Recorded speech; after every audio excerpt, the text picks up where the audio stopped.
اب نئے مضمون کا آغاز ہوتا ہے جس کا عنوان ہے آواردن بادشاہ جہود زن را با طفل و انداختن او طفل را در آتش او بسخن آمدن طفل درمیان آتش، یعنی یہودی بادشاہ کا ایک عورت کو ماں بچے کے لانا اور اس کا بچے کو آگ میں ڈالنا اور آگ میں سے بچہ کا بولنا۔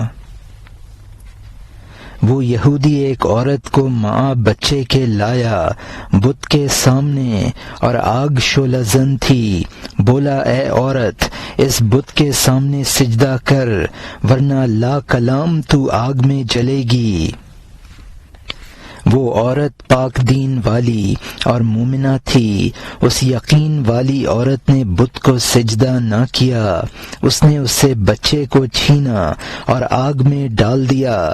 عورت ڈری اور دل کو ایمان سے ہٹایا، اس نے چاہا کہ وہ بت کے سامنے سجدہ کرے۔ بچہ چیخا کہ میں مرا نہیں، اماں اندر آ جا، میں اس جگہ اچھا ہوں اگرچہ بظاہر آگ میں ہوں۔ آگ نظر بندی کے لیے ایک پردہ ہے، ورنہ یہ ایک رحمت ہے جو رونما ہے۔ ماں اندر آ، سچائی کی دلیل دیکھ تاکہ تو خاصان خدا کے عیش کو دیکھے۔ اور یہاں مترجم نے حاشیے میں لکھا ہے کہ دوزخ کے جس قدر عذاب ہیں وہ دراصل نفس خبیث ہی کے اعمال ہیں، تو گویا نفس کی مکمل تصویر دوزخ ہے۔ نفس ہر ایک سانس میں ایک مکر کرتا ہے جس میں سینکڑوں فرعونی شخصیتیں غرق رہتی ہیں۔ فرعون کی مناسبت سے حضرت موسیٰ کا ذکر ہے۔ خدا اور رسول کا اتباع ہی ذریعہ نجات ہے، ابو جہل کا راستہ ہلاکت کا ہے۔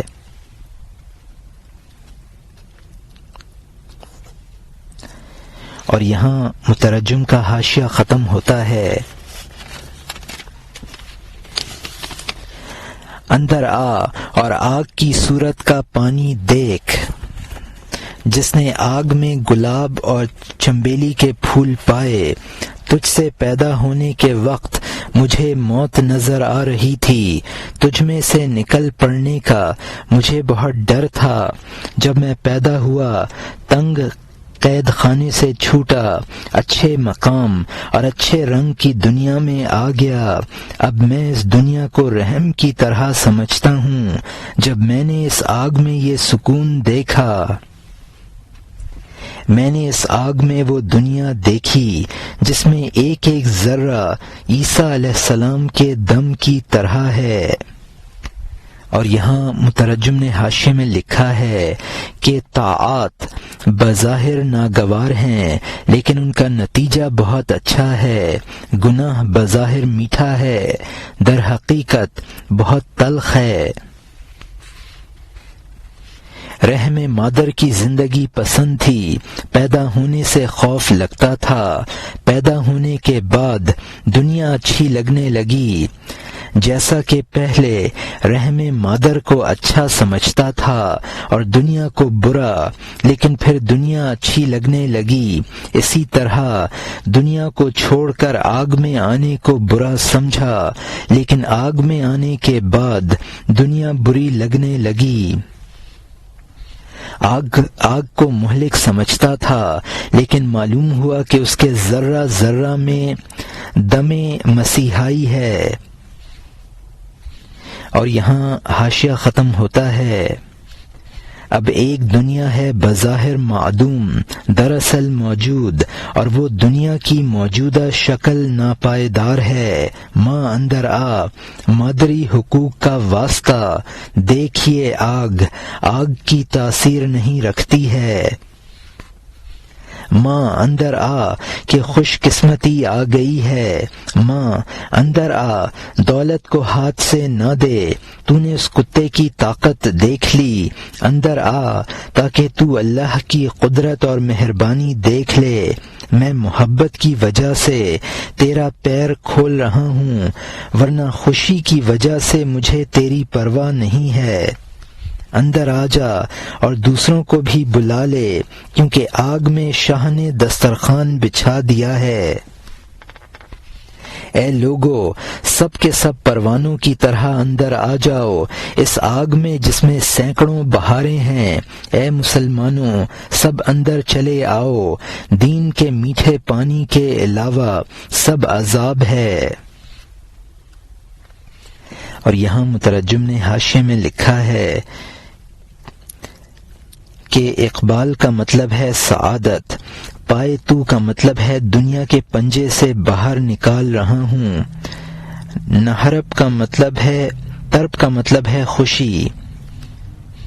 اور یہاں حاشیہ ختم ہوتا ہے، اے مسلمانوں سب اندر چلے آؤ، دین کے میٹھے پانی کے علاوہ سب عذاب ہے، اندر آ جاؤ اور دیکھو کہ کس طرح یہ دہکتی ہوئی آگ ٹھنڈی ہو گئی ہے۔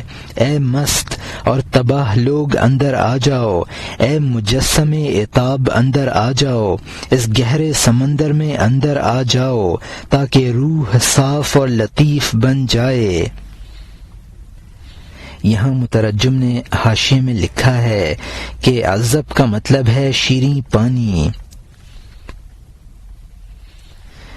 مست و خراب کا مطلب ہے جو دنیا کی لذتوں میں مست اور برباد ہیں، عمیق کا مطلب ہے گہرا، رفیق کا مطلب ہے، رقیق کا مطلب ہے باریک۔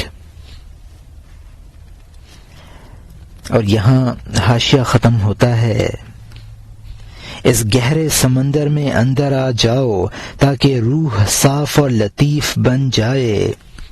اس کی ماں نے اپنے آپ کو اس کے پاس پھینک دیا، محبت کے جویاں بچے نے اس کا ہاتھ پکڑ لیا، اس چھوٹے بچے کی ماں اندر آ گئی، آگ میں اس نے دولت کی بازی جیت لی، اس کی ماں نے بھی اسی طرح کہنا شروع کر دیا، اللہ کی مہربانی کے موتیوں کو پرونا شروع کر دیا۔ اس جماعت میں وہ پکار رہی تھی، لوگوں کی جان عظمت سے پر ہو رہی تھی، اس نے لوگوں کو پکارا، اے لوگوں آگ کے اندر اس باغ کو دیکھو۔ اور یہاں مترجم نے حاشیے میں لکھا ہے کہ جان پرشدن کا مطلب ہے جوش میں آنا، یعنی بہادری پیدا ہونا۔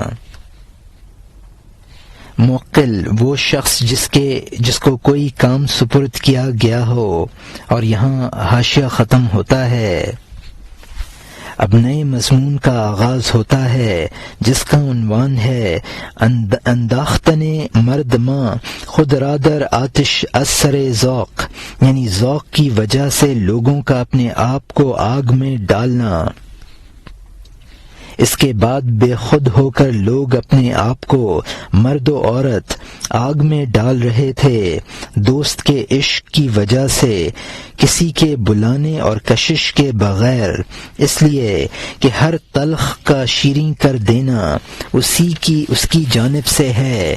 یہاں تک ہوا کہ وہ سپاہی لوگوں کو منع کرتے تھے کہ آگ میں نہ آؤ، وہ یہودی سیاہ رو اور شرمندہ ہو گیا، دل کا بیمار اس وجہ سے پشیمان ہو گیا کہ لوگ آگ میں گرنے کے اور زیادہ عاشق ہو گئے، جسم کو فنا کرنے میں اور سچے ہو گئے۔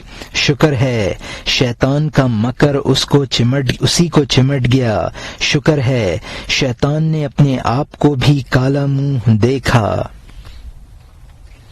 اور یہاں مترجم نے حاشیے میں لکھا ہے کہ مولانا رحمۃ اللہ علیہ فرماتے ہیں، خدا کا شکر ہے شیطان خود اپنے جال میں پھنس گیا۔ اور یہاں حاشیہ ختم ہوتا ہے، وہ سیاہی جو وہ لوگوں کے منہ پر ملتا تھا ان کمینوں کے چہروں پر اکٹھی ہو گئیں، جو تیزی سے لوگوں کی جامہ دری کرتا تھا اس کا جامہ چاک ہو گیا، ان کا درست ہو گیا۔ اور یہاں مترجم نے حاشیے میں لکھا ہے کہ جس طرح یہ یہودی بادشاہ اپنے کام سے خود ذلیل ہوا، اسی طرح آن حضور کا مذاق اڑانے والا ذلیل ہوا۔ علم لدنی کا مطلب ہے وہ علم جو براہ راست خدا سے بدون کسی استاد کے واسطے کے حاصل ہوا ہو۔ اور یہاں مترجم کا حاشیہ ختم ہوتا ہے۔ اب نئے مضمون کا آغاز ہوتا ہے جس کا عنوان ہے کس ماندن دہان آن شخص کے نام پیغمبر صلی اللہ علیہ وسلم رابع تسخر برد، یعنی اس شخص کا منہ ٹیڑھا رہ جانا جس نے آن حضور صلی اللہ علیہ وسلم کا نام تمسخر کے ساتھ لیا تھا۔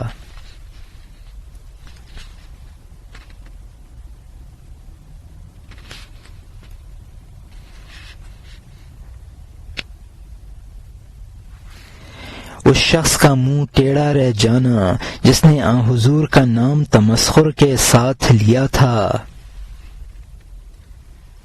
جس نے منہ ٹیڑھا کیا اور تمسخر سے لیا احمد صلی اللہ علیہ وسلم کا نام، اس کا منہ ٹیڑھا رہ گیا، واپس آیا کہ اے محمد صلی اللہ علیہ وسلم معاف کر دیجئے، اے حضرت آپ کو مہربانیاں اور علم لدنی حاصل ہے۔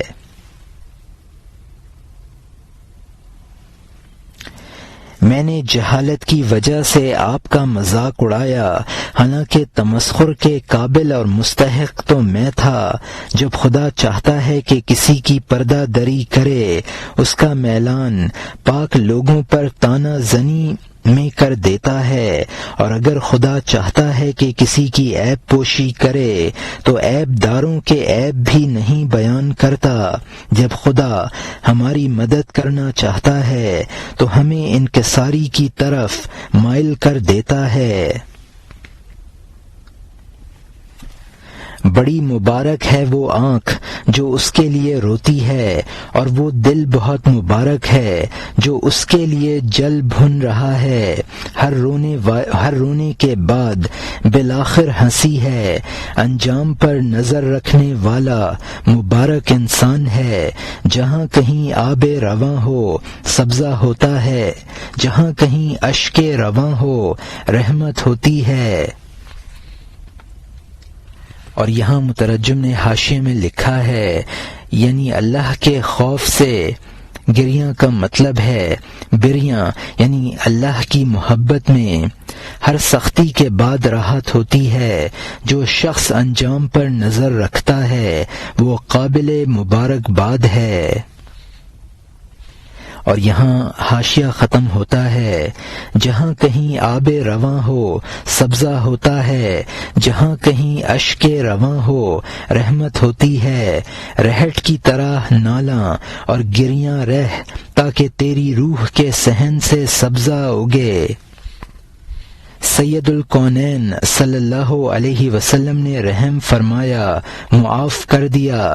جب اس شرمندہ نے ہمت کر کے توبہ کی تو رحم چاہتا ہے، تو رحم چاہتا ہے، تو آنسو بہانے والے پر رحم کر، تو رحم چاہتا ہے، تو کمزوروں پر رحم کر۔ اور یہاں مترجم نے حاشیے میں لکھا ہے کہ اللہ کے خوف سے تنہائی میں رو پڑنا اللہ کو بہت زیادہ محبوب ہے۔ حضور صلی اللہ علیہ وسلم روئے، سید کا مطلب ہے حضور صلی اللہ علیہ وسلم، تو اپنے پجاریوں کو بھی نہیں بخشتی، تو نے ان کو جو کہ تجھے پوچھتے تھے نہیں کیوں نہیں جلایا۔ اور یہاں مترجم کا حاشیہ ختم ہوتا ہے۔ اب نئے مضمون کا آغاز ہوتا ہے جس کا عنوان ہے عتاب کردن جہود آتش را کہ چرانمی سوز دو جواب او، یعنی یہودی بادشاہ کا آگ پر غصہ کرنا کہ کیوں نہیں جلاتی، اور اس کا جواب بادشاہ آگ کی طرف متوجہ ہوا کہ اے بدمزاج، تیری دنیا کو جلانے والی فطری عادت کہاں ہے؟ تو جلاتی کیوں نہیں؟ تیری خاصیت کہاں گئی؟ یا ہمارے نصیب سے تیری نیت بدل گئی؟ تو آگ کے پوجنے والے کو بھی نہیں بخشتی ہے، جو تجھے نہیں پوجتا وہ کیوں بچ گیا؟ اے آگ، تو صبر کرنے والی ہرگز نہیں ہے، کیوں نہیں جلاتی ہے؟ کیا ہے جو تو قادر نہیں ہے؟ ہائے تعجب، یہ نظر بندی ہے یا حواس بندی؟ ایسا بلند شعلہ جلاتا کیوں نہیں ہے؟ کس نے تجھ پر جادو کیا ہے یا طلسم، یا تیرا طبیعت کے خلاف کام ہمارے نصیبہ کی وجہ سے ہے؟ اور یہاں مترجم نے حاشیے میں لکھا ہے کہ تو اپنے پجاریوں کو بھی نہیں بخشتی، تو نے ان کو جو کہ تجھے پوجتے نہیں کیوں نہیں جلایا؟ ہوش مند کا مطلب ہے کہ جس سے انسان کے حواس گم ہو جائیں۔ سیمیا وہ علم ہے جس کے ذریعے انسان اپنی شکل بدل لیتا ہے، موہوم چیزوں کو موجود کر کے دکھا دیتا ہے۔ اور یہاں مترجم کا حاشیہ ختم ہوتا ہے۔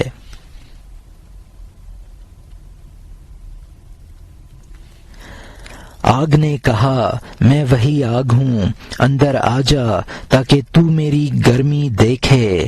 میری طبیعت اور اصل نہیں بدلی ہے، میں خدا کی تلوار ہوں، اجازت ہی سے کاٹتی ہوں۔ ترکمانوں کے کتے خیمہ کے دروازے پر مہمان کے آگے خوشامد کرتے ہیں۔ اگر خیمہ کے پاس سے اجنبی گزرتا ہے تو وہ کتوں سے شیروں جیسا حملہ دیکھتا ہے۔ میں غلامی میں کتے سے کم نہیں ہوں، اللہ تعالی زندہ ہونے میں کسی ترک سے کم نہیں ہے۔ اگر تیرے مزاج کی آگ تجھے غمگین کرتی ہے، دین کے مالک کے حکم سے سوزش کرتی ہے۔ اگر تیرے مزاج کی گرمی خوشی دیتی ہے، دین کا مالک اس میں خوشی رکھ دیتا ہے۔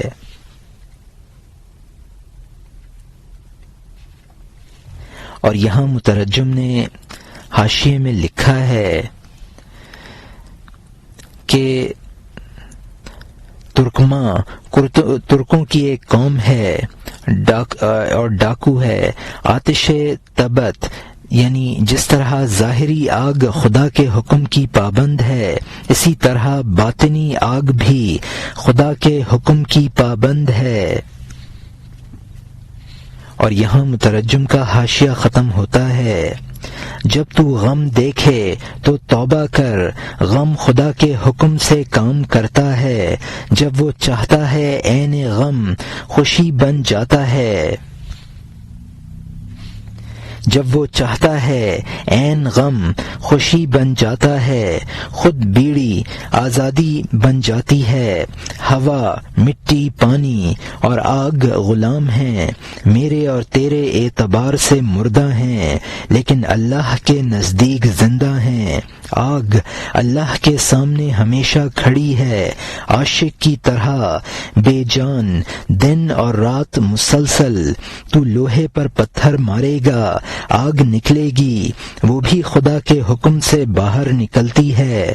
ظلم کے لوہے اور پتھر کو باہم نہ ٹکرا، اس لیے کہ دونوں مرد اور عورت کی طرح بچے دیتے ہیں۔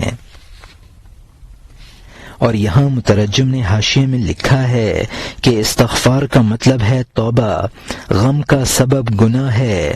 خدا اس اسباب کی تاثیرات بدل دیتا ہے۔ جس قدر عناصر ہیں خدا کے حکم کے پابند ہیں اور ان کے احکام کو سمجھتے ہیں، صرف آگ ہی خدا کے حکم کی پابند نہیں ہے۔ آگ اللہ کے احکام کی منتظر رہتی ہے۔ اور یہاں مترجم کا حاشیہ ختم ہوتا ہے۔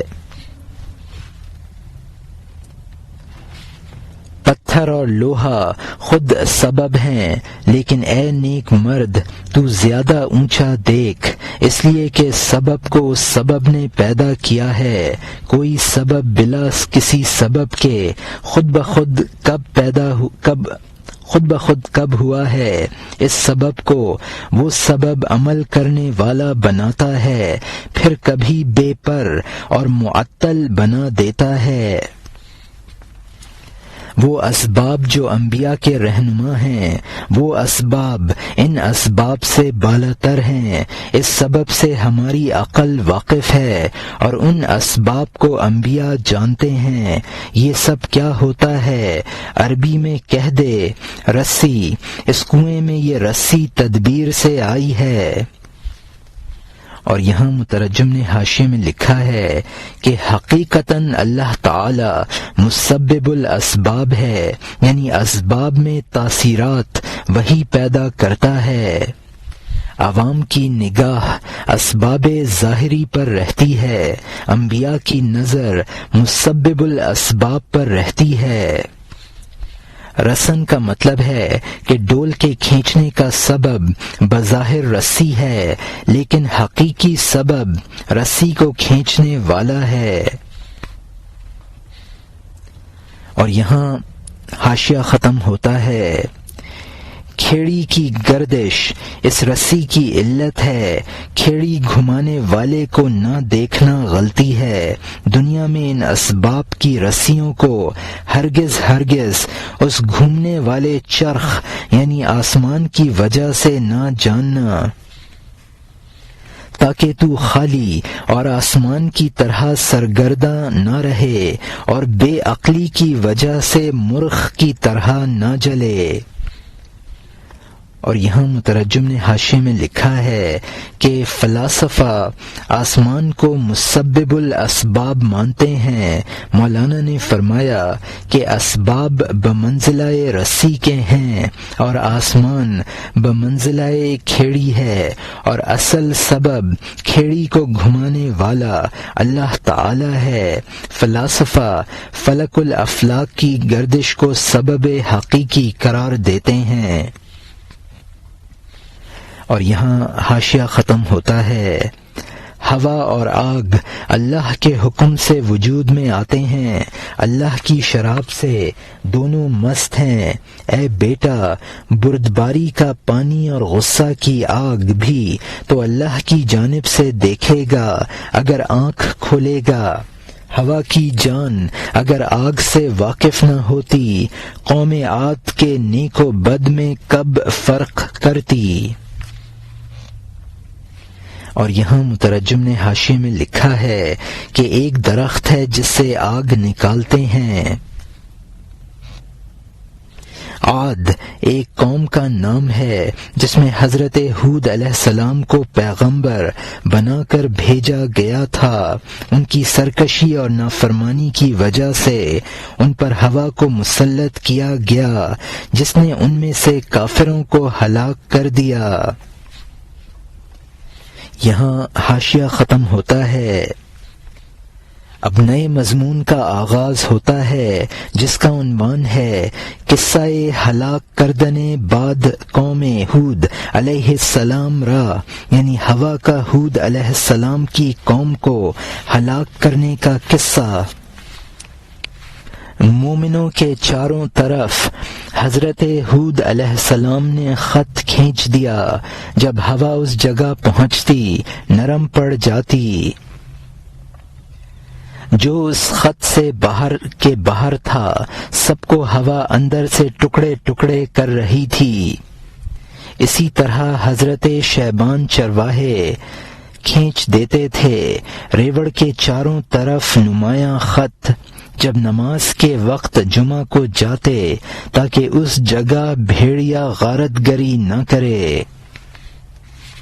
اس میں کوئی بھیڑیا نہ گھستا، کوئی بکری بھی اس علامت سے باہر نہ نکلتی۔ بھیڑیے کی حرص اور بکری کی حرص کی ہوا اس مرد خدا کے دائرہ میں بند تھی۔ اسی طرح اولیاء اللہ پر موت کی ہوا باغ کی نسیم کی طرح نرم اور خوشگوار ہے۔ آگ نے حضرت ابراہیم علیہ السلام کو تکلیف نہیں پہنچائی۔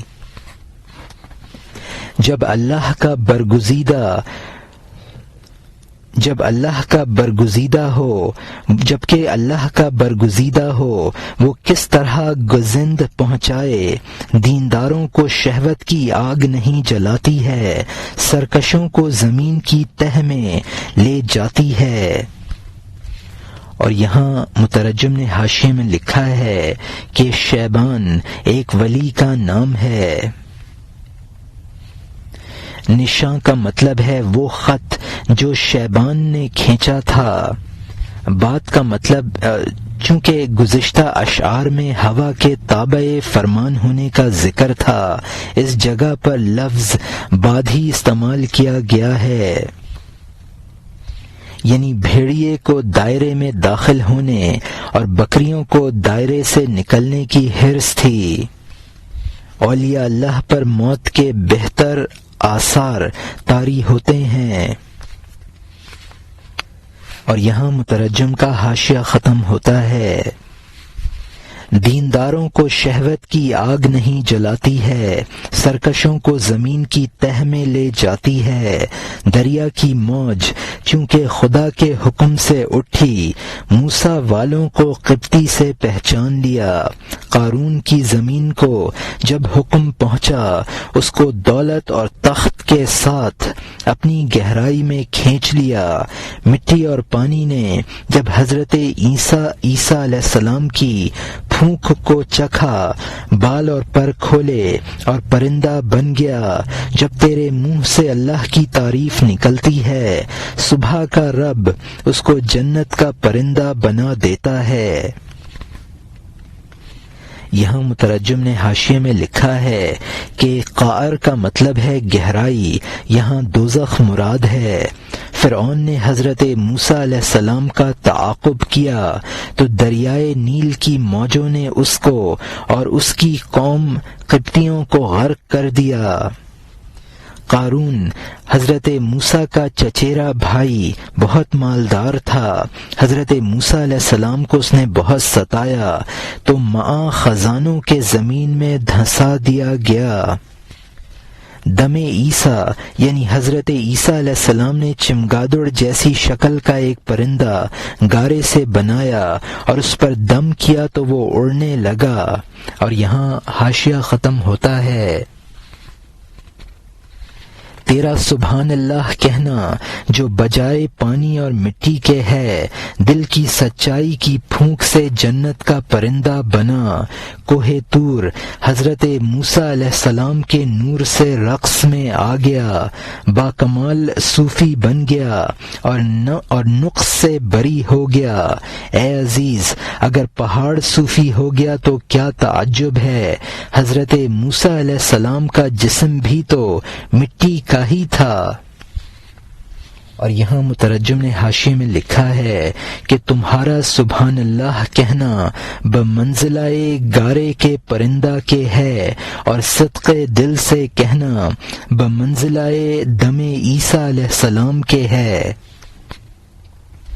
حضرت موسیٰ علیہ السلام طور پر گئے اور ان کے لیے تجلی رب رونما ہوئی تو طور پہاڑ کو وجد آ گیا اور اس میں صفت انسانی یعنی حرکت وجدی پیدا ہو گئی اور اس کا نقص جمادیت ختم ہو گیا۔ حضرت موسیٰ علیہ السلام سرخیل صوفیہ بھی مٹی کے بنے ہوئے تھے، اگر مٹی کا پہاڑ صوفی بن گیا تو کیا تعجب ہے۔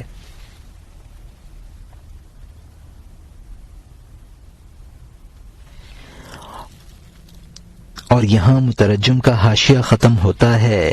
اب نئے مضمون کا آغاز ہوتا ہے جس کا عنوان ہے طنز و انکار کردن بادشاہ جہود نصیحت ناصحاں را، یعنی یہودی بادشاہ کا نصیحت کرنے والوں کی نصیحت پر طنز اور انکار۔ جب یہودی بادشاہ نے یہ عجائب دیکھے، سوائے طنز اور سوائے انکار کے اس سے کچھ نہ ہوا۔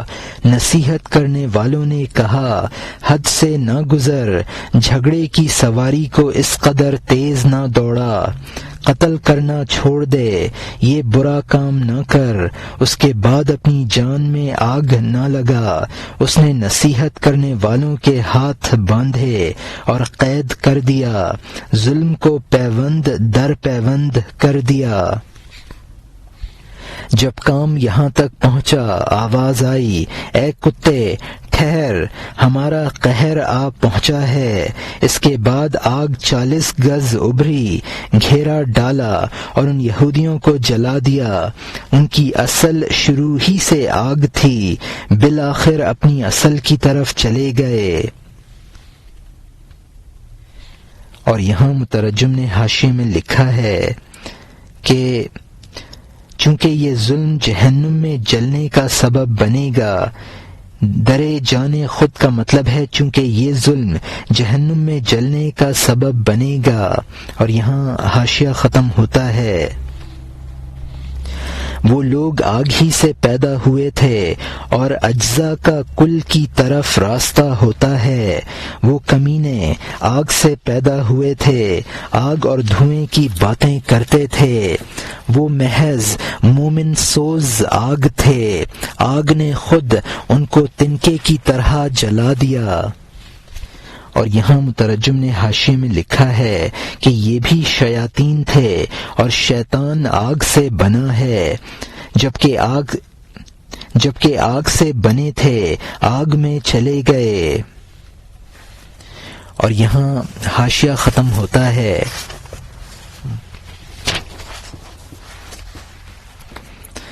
وہ محض مومن سوز آگ تھے، آگ نے خود ان کو تنکے کی طرح جلا دیا۔ جو شخص حاویہ یعنی دوزخ کی جڑ ہے، حاویہ ہی اس کا گوشہ بنی۔ بچے کی ماں اپنے بچے کی جویا ہے، جڑیں شاخوں کے درپے ہیں۔ پانی اگرچہ حوض میں بند ہے، ہوا اس کو جذب کرتی ہے کیونکہ وہ عنصری ہے۔ ہوا اس کو رہائی دیتی ہے اور اس کے معدن تک لے جاتی ہے، تھوڑا تھوڑا، تاکہ تم اس کے لے جانے کو نہ دیکھو۔ اس طرح یہ سانس ہماری جانوں کو دنیا کے قید خانے سے تھوڑا تھوڑا چرانا ہے۔ تا الیہ یصعد اطیاب الکلم صاعدا منا الی حیث علم، ترتقی انفاسنا بالاتقاء مختفا منا الى دار البقاء، ثم ياتينا مكافأة المقال ضعف ذاك رحمة من ذي الجلال، ثم يلجينا إلى أمثالها كي ينال العبد مما نالها، هكذا تعرج وتنزل دائما ذا فلا زالت عليه قائما۔ یہاں تک کہ پاک کلمات اس اللہ کی طرف چڑھتے ہیں، ہماری طرف سے اس جگہ تک چڑھتے ہیں جس کو وہ جانتا ہے۔ پرہیزگاری کی وجہ سے ہمارے سانس چڑھتے ہیں ہماری جانب سے بطور تحفہ کے دار البقاء تک، پھر کلمات کا بدلہ ہمیں ملتا ہے اس کا دگنا ذوالجلال کی رحمت سے، پھر وہ ہمیں مجبور کرتا ہے ان جیسوں پر تاکہ بندہ حاصل کرے وہی جو ان سے حاصل کر چکا ہے۔ اسی طرح وہ چڑھتے اور اترتے ہیں ہمیشہ، یہ تو وہ اس پر ہمیشہ قائم ہیں۔ ہم فارسی میں کہتے ہیں یعنی یہ کشش اس طرف سے آئی ہے کہ جس طرف سے یہ ذوق آیا ہے۔ ہر قوم کی نظر اس طرف رہتی ہے کہ جس طرف ایک دن کوئی مزہ حاصل کیا ہے۔ یقیناً جنس کو اپنی جنس سے ذوق ہوتا ہے، دیکھو جز کا ذوق اپنے کل سے ہوتا ہے۔ اور یہاں مترجم نے حاشیے میں لکھا ہے کہ حاویہ کا مطلب ہے دوزخ کے طبقے کا نام۔ یہ قرآن کی آیت اما من خفت موازینہ فامہ حاویہ کا اقتباس ہے، یعنی جس کے نیک اعمال ہلکے ٹھہرے اس کا ٹھکانہ حاویہ ہے۔ کفار کی ماں جہنم ہے، لہذا ان کو طلب کرے گی۔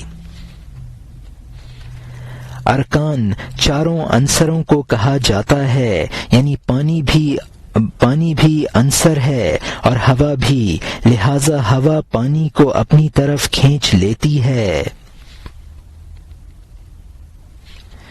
چونکہ روح عالم بالا کی چیز ہے تو سانس کی ہوا اس کو رفتہ رفتہ اس کے اصل مقام پر پہنچا دیتی ہے۔ کلمات طیبات کا بھی اصل مقام ملائے اعلیٰ ہے، لہذا وہ اپنے مقام کی طرف رجوع کرتے ہیں۔ دار البقاء کا مطلب ہے آخرت، مکافات کا مطلب ہے بدلہ، مقال کا مطلب ہے گفتگو، کلمات طیبات مراد ہیں۔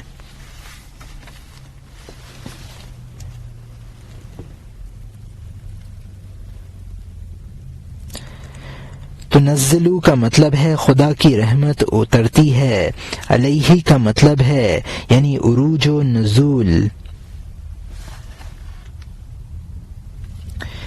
حاصل مصدر یہ ہے کہ انسان کو جس چیز کا ذوق ہوتا ہے اسی کی طرف کھنچتا ہے، اور یہاں مترجم کا حاشیہ ختم ہوتا ہے۔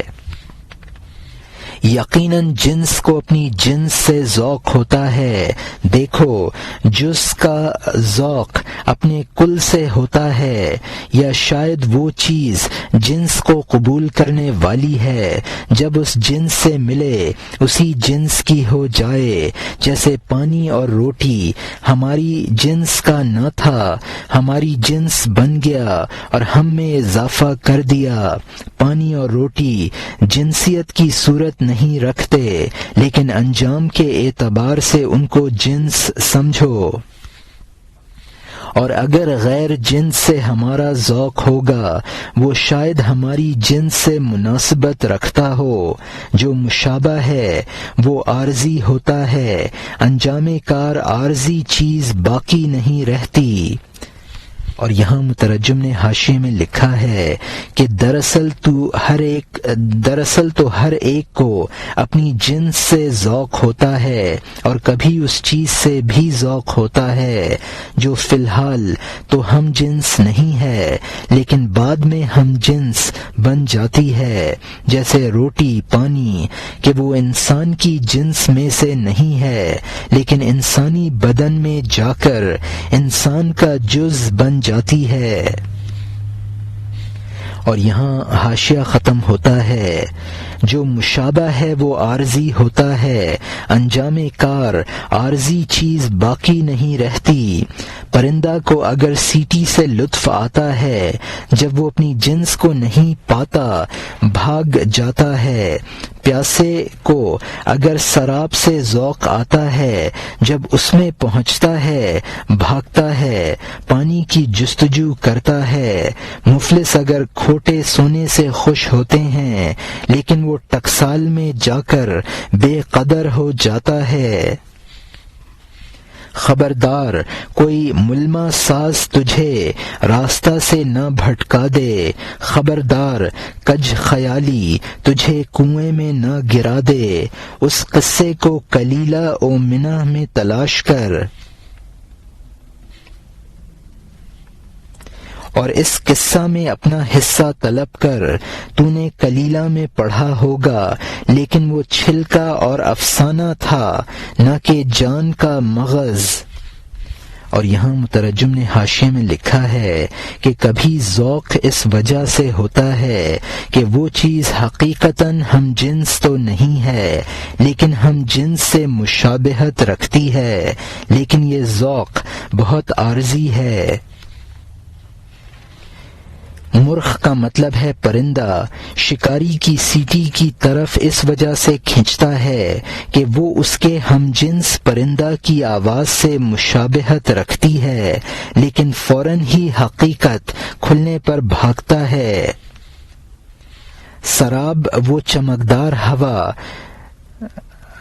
جو دور سے پانی نظر آتا ہے۔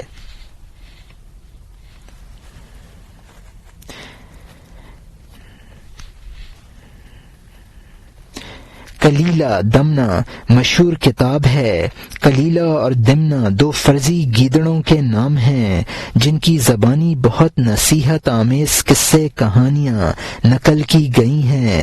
یہ اصل کتاب سنسکرت میں تھی، پھر اس کا فارسی ترجمہ ہوا اور پھر خلیفہ ہارون رشید نے فارسی سے عربی میں منتقل کرائی۔ اب اس کی سنسکرت اور فارسی کے نسخے مفقود ہیں۔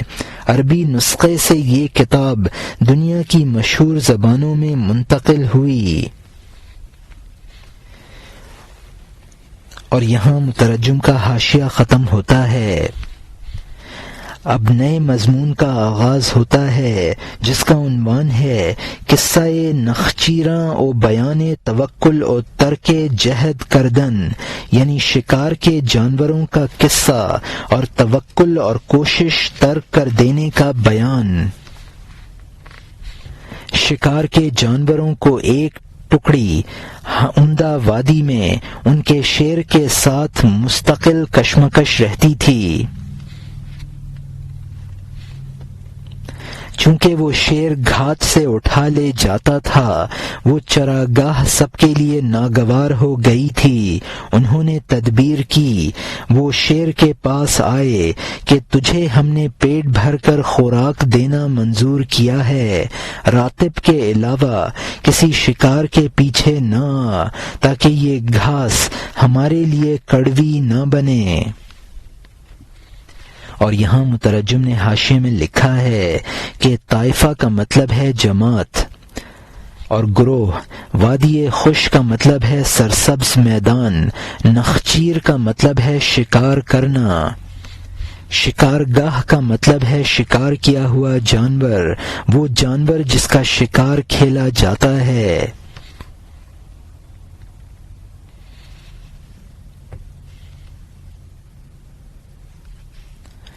اور یہاں مترجم کا حاشیہ ختم ہوتا ہے۔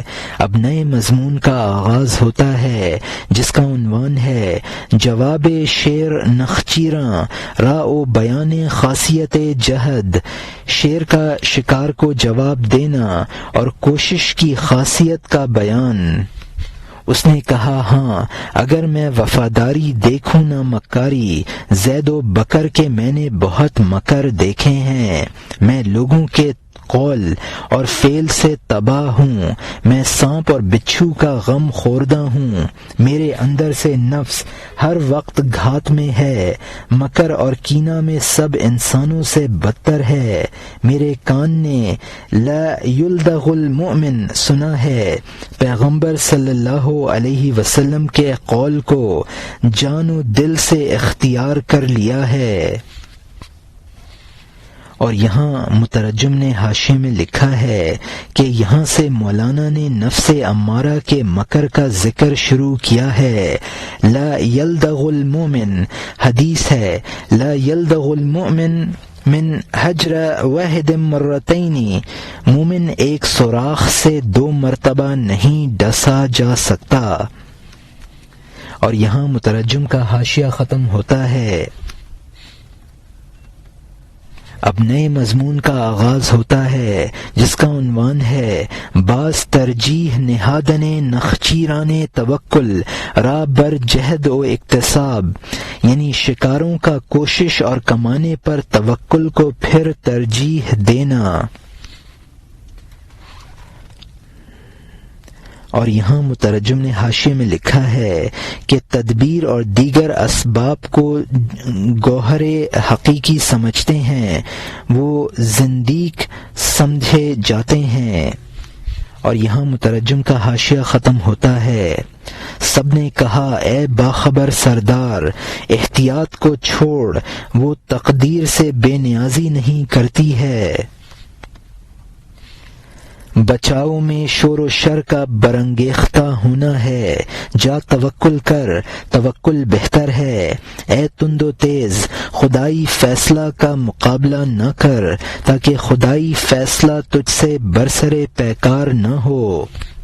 اللہ کے حکم کے سامنے مردہ ہو جانا چاہیے تاکہ رب الفلق کی جانب سے عذاب نہ آئے۔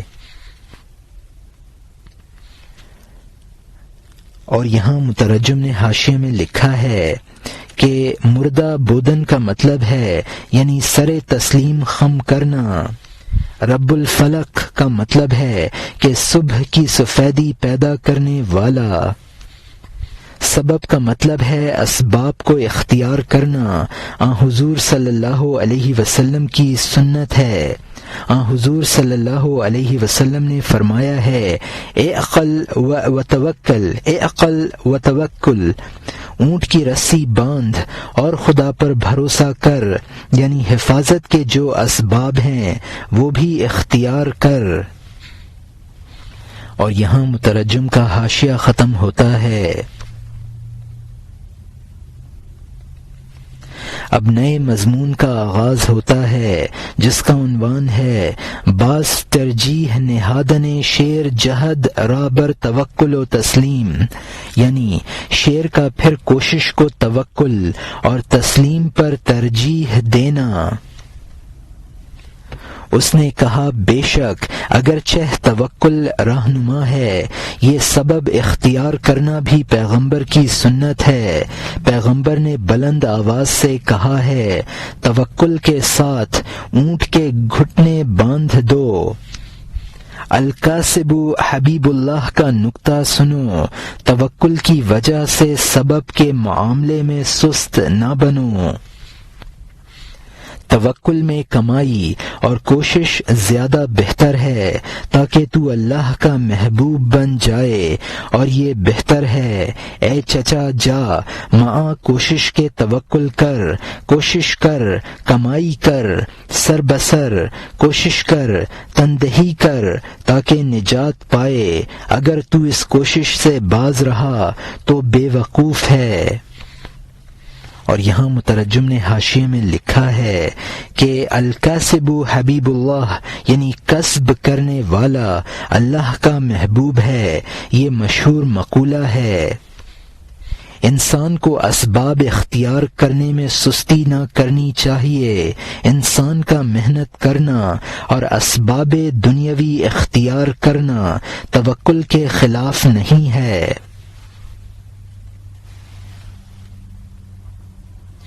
انسان کو کسب اس لیے کرنا پڑتا ہے کہ اس کے عقیدے میں کمزوری آ گئی ہے، خدا پر پورا بھروسہ نہیں کرتا. اور تسلیم کا مطلب ہے خدا کے حکم پر سر جھکا دینا.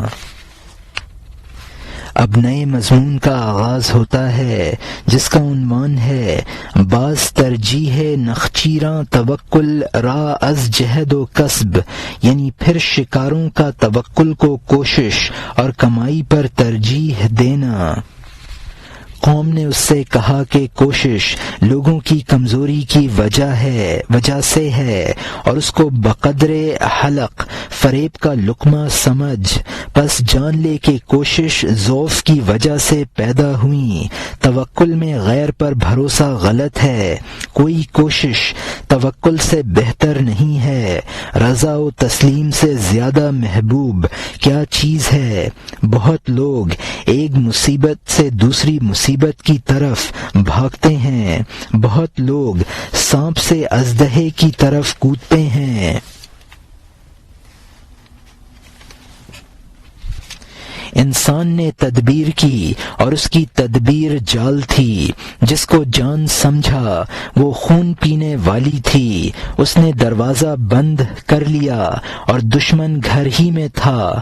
فرعون کی تدبیر اسی قسم کی تھی. اس کینہ والے نے لاکھوں بچے مار ڈالے اور جس کو وہ تلاش کرتا تھا اس کے گھر میں تھا. اور یہاں مترجم نے حاشیے میں لکھا ہے کہ فرعون یہ لقب ہے نام ولید بن مصعب کا. یہ مصر کا ظالم بادشاہ گزرا ہے. کاہنوں نے اس کو بتایا تھا کہ بنی اسرائیل کا لڑکا تمہاری سلطنت کے زوال کا باعث ہوگا. اس بنا پر اس نے بنی اسرائیل میں پیدا ہونے والے بچوں کو قتل کرانا شروع کر دیا۔ حضرت موسیٰ کو ان کی والدہ نے پیدائش کے بعد دریائے نیل میں ڈال دیا، جو بالآخر فرعون کے گھر پہنچ گئے اور وہیں ان کی پرورش ہوئی اور وہی اس کی سلطنت کے زوال کا سبب بنے۔ اور یہاں حاشیہ ختم ہوتا ہے۔ جبکہ ہماری نگاہ میں بڑی خرابیاں ہیں، جا اپنی ثوابدید کو دوست کی ثوابدید میں فنا کر دے۔ اس کی ثوابدید ہماری ثوابدید کا بہترین بدل ہے۔ اس کی ثوابدید میں تمام مقاصد موجود ہیں۔ جب بچہ جب تک پکڑنے والا اور چلنے والا نہ تھا، بابا کی گردن کے علاوہ اس کی سواری نہ تھی۔ جب اس نے بیکار بات کی اور ہاتھ پیر نکالے تو مشقت و مصیبت اور اندھیرے میں پھنس گیا۔ لوگوں کی روحیں ہاتھ پیر سے پہلے کمال کی وجہ سے عالم غیب میں پرواز کرتی ہیں۔ اور یہاں مترجم نے حاشیے میں لکھا ہے کہ دید کا مطلب ہے نظر اور ثوابدید، علت کا مطلب ہے بیماری اور نقص، نعم العوض کا مطلب ہے اچھا بدلہ۔ روحیں عالم ازل میں بغیر ہاتھ پیر کے اڑی پھرتی تھیں۔ عالم بالا چونکہ وہ صفا کا مطلب ہے عالم بالا چونکہ وہ مادہ سے صاف ہے۔ لوگوں کی روحیں ہاتھ پیر سے پہلے کمال کی وجہ سے عالم غیب میں پرواز کرتی تھیں۔ جب احبتو کے حکم سے قیدی بن گئیں، غصہ اور حرص اور خوشی میں گرفتار ہو گئیں۔ ہم اللہ کے عیال اور شیر خوار ہیں۔ خدا نے فرمایا ہے مخلوق اللہ کی عیال ہے۔ جو آسمان سے بارش عطا فرماتا ہے یہ بھی کر سکتا ہے کہ وہ کرم سے روٹی دے دے۔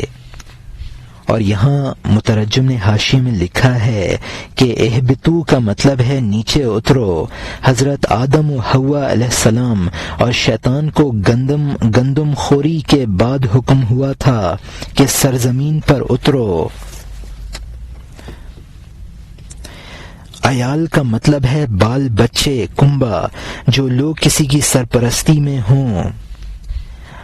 ولے کا مطلب ہے لیکن، رب العباد یعنی بندوں کا پروردگار۔ اور یہاں حاشیہ ختم ہوتا ہے۔